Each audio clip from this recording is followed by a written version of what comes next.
ॐ अज्ञानतिमिरान्धस्य ज्ञानाञ्जनशलाकया चक्षुर्मीलितेन तस्मै श्रीगुरवे नमः। तस्मै श्रीगुरवे नमः। बंधुओं नमस्कार। हमारे अपने सत्य सनातन वैदिक हिंदू रीति नीति और धर्म में 16 संस्कारों का विधान बताया गया है। ये संस्कार क्यों करानी चाहिए, एक यह जानना महत्वपूर्ण है। तभी तो इन संस्कारों के प्रति हमारी आपकी और इस युवा पीढ़ी की श्रद्धा बढ़ेगी। इनकी आवश्यकता क्या है। हमारे गुरुदेव पंडित श्री राम शर्मा आचार्य जी महाराज संस्कार परंपरा के एक पुनरुद्धारक के रूप में सामने आए। इस वैदिक धर्म की परंपरा में जो 16 संस्कार थे, कालांतर में प्रायः लुप्त प्राय से होते चले गए, या इनका स्वरूप इतना क्लिष्ट हो गया कि आम आदमी, आम जन इन संस्कारों को करने कराने से वंचित होने लगा। हमारे गुरुदेव ने इन संस्कार परंपराओं को समयानुकूल बनाते हुए अपनी विद्वता, अपनी क्षमता और अपनी सिद्धि से इतना सरलीकरण कर दिया कि यह 16 संस्कार हर आमजन के करने कराने के योग्य हो गए। हम सबको इसके लिए समर्थ बना दिया उन्होंने। सबसे पहले यह जानना जरूरी है कि यह 16 संस्कार क्या है। तो हमारी वैदिक परंपरा के अनुसार गर्भाधान, पुंसवन, सीमंतोन्नयन, जात कर्म, नामकरण, निष्क्रमण, अन्नप्राशन, चूड़ा कर्म, विद्यारंभ, कर्णवेद, यज्ञोपवीत, वेदारंभ, केशांत, समावर्तन, विवाह और अंत्येष्टि संस्कार हैं।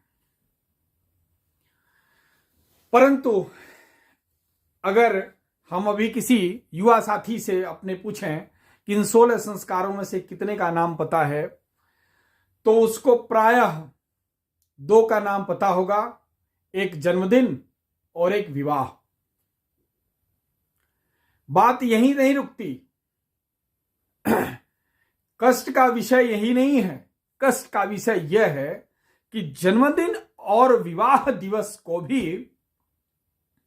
किस तरह से मनाना है और किस तरह से उसकी शिक्षाओं को ग्रहण करके जीवन को सुचारू रूप से चलाना है, जीवन को सुखमय बनाए रखना है, यह भी नहीं पता हमें आपको। जन्मदिन मनाने के लिए आपने तो कैंडल जला के मुंह से फूंक करके जीवन के प्रतीक ज्योति को बुझाना ही सीख लिया आपने। कहां से मिला आपको यह ज्ञान? किस वैदिक परंपरा में यह लिखा हुआ है? अरे आपको किसी विशेष क्रिया विधि का ज्ञान नहीं है तो इतना तो आपको समझ में आ रहा होगा कि इस दिन, जन्मदिन के दिन, चाहे आपका जन्मदिन हो या आपकी संतति का हो या परिवार में किसी का हो, किसी देव सत्ता के चरणों में नमन तो आवश्यक बनता है कि नहीं बनता है।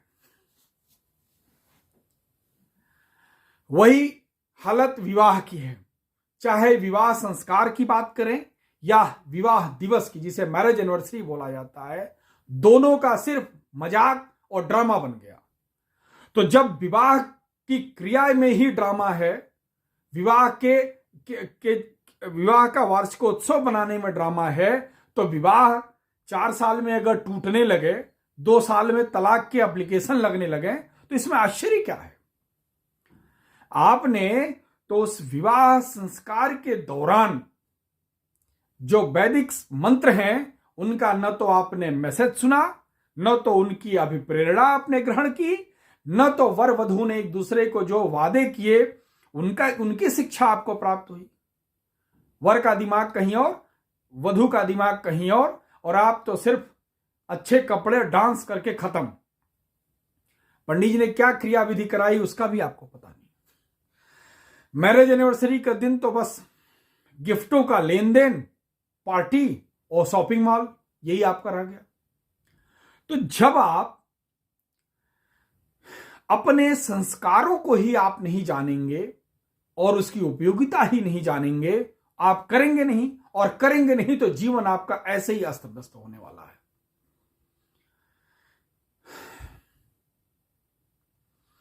इस दुनिया में कोई भी वस्तु आपको जिस अवस्था में दिख रही है, क्या वह उसी अवस्था में रहती है क्या? आपको कोई पत्थर भी अगर नदी में मिलेगा तो उसको जब तराशा जाता है तब वो मूर्ति बनता है। जमीन के अंदर से निकलने वाला सोना चांदी का अयस्क जब उसको गलाया तपाया जाता है तब वो आभूषण बनता है। एक मनुष्य को जब स्कूल में शिक्षा विद्या दी जाती है तो वो विद्वान बनता है, जब ज्ञान दिया जाता है तो ज्ञानवान बनता है। यही बातें तो इस जीव के लिए भी लागू हैं। आप कितने हजारों जन्मों में, कितनी हजारों योनियों में घूमते हुए जब आ रहे हैं, उन जन्मों की जो मेमोरीज हैं वही तो संस्कार के रूप में आपके जीवात्मा में भरी पड़ी हुई हैं। तो उनको मां के पेट में आने से लेकर के और अंत समय तक हर कुछ अंतराल पर, समय समय पर जब भी आपके जीवन में कोई नयापन आ रहा है, वेद मंत्रों के साथ में जब हम आपको बार बार मैसेज देते हैं, जब हम अपने आप को बार बार मैसेज लेते हैं, तो धीरे धीरे धीरे धीरे जीवात्मा को लगने लगता है नहीं, वो चीज सही है, वहां जाना है, वो मेरा असली स्वरूप है, वो मेरा असली संस्कार है। रोज पूजा में आप जल लेके ओम अपवित्र पवित्र वा सर्वावस्थांगतो पिवा यह स्मरेत पुंडरीकाक्षम सर्वाभ्यंतरम शुचि। मां गंगा रूपी जल को छिड़कते हैं, कल्पना करते हैं कि मां गंगा रूपी जल हमको कि स्नान करने से हमारा अंतः और बाह्य दोनों शुद्ध हो रहा है। धीरे धीरे धीरे धीरे धीरे कुछ सालों बाद बैठते ही आपको पवित्रता की भावना होने लगती है। तो ऐसे ही जीवन के हर अंतराल पर, हर मोड़ पे, कुछ कुछ अंतराल पर जब आपको बार बार वैदिक मंत्रों के साथ में आपकी जिम्मेदारियों का, आपके क्रियाकलापों का आभास कराया जाता है कि वास्तव में आप जो कर रहे हैं और लेकिन वास्तविकता आपकी कुछ और है, तो ये संस्कार आपको पतन पराभव के गर्त में जाने से रोकते हैं।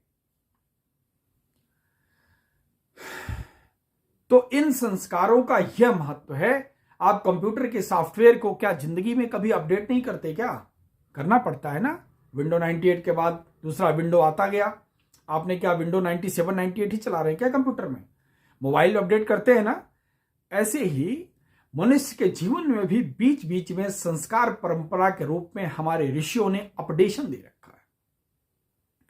तो इन संस्कार परंपराओं का पालन करिए। परम पूज्य गुरुदेव मेरे आराध्य ने संस्कार परंपराओं का इतना सरलीकरण कर दिया कि आप उस छोटी सी परंपरा को सीख करके या किसी विद्वान के साथ में आप मार्गदर्शन लेकर के खुद भी कर सकते हैं, या किसी विद्वान से बहुत थोड़े से सामान्य क्रियाकलापों और खर्चों में आप कर सकते हैं। तो इस संस्कार परंपरा को जानिए। परम पूज्य गुरुदेव की लिखी किताबों में अनेक जगह यह उपलब्ध है, और इस संस्कार परंपरा को जीवन का एक अभिन्न अंग बना लीजिए। और चलिए, बाकी कोई परंपरा आप नहीं भी निभा पाते तो साल भर में एक बार बर्थडे आता है कि नहीं आता, साल भर में एक बार मैरिज एनिवर्सरी आती है। इन दोनों को यज्ञ परंपरा के साथ जोड़िए। हमारे हिंदू वैदिक धर्म में जितने भी संस्कार हैं, हर संस्कार में यज्ञ एक आवश्यक कर्म है, हवन एक आवश्यक कर्म है। हवन के क्या वैज्ञानिक लाभ है वो एक अलग विषय है, उस पर अलग हम एक दिन आएंगे। लेकिन हमारी हर क्रिया में, विवाह में भी यज्ञ है, फेरे ले रहे हैं, हर क्रिया में यज्ञ का आवश्यक कर्म है।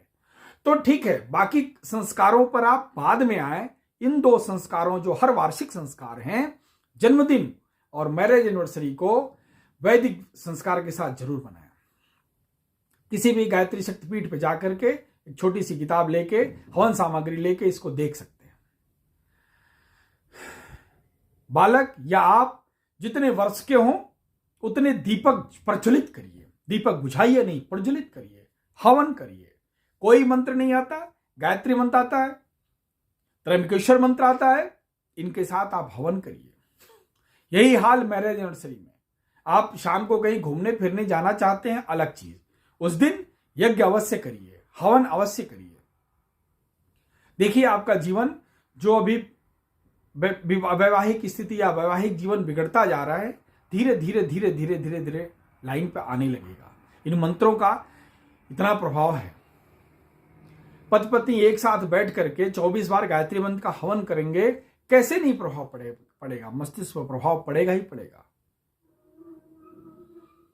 तो जीवन में इन 16 संस्कार को जानिए, समझिए, खुद करिए, परिवार को कराइए, सगे संबंधियों को कराइए। आप जिनका भी भला चाहते हैं उन संस्कार परंपरा का कराइए। कभी सोच करके बहुत कष्ट होता है, 2 साल पहले जिनकी शादी हुई अभी तीसरे साल में कोर्ट में घूम रहे हैं। ये सब क्यों है? आप तो वैदिक बंधनों में बंधे ही नहीं, आप तो बंधे सिर्फ दहेज के बंधनों में, आप तो बंधे सिर्फ कारों के बंधनों में। आपका रिश्ता तो सिर्फ लाखों रुपए पर हुआ, उन वैदिक मंत्रों पर रिश्ता हुआ ही नहीं। पंडित जी मंत्र बोला, वरवधू ने सुना ही नहीं।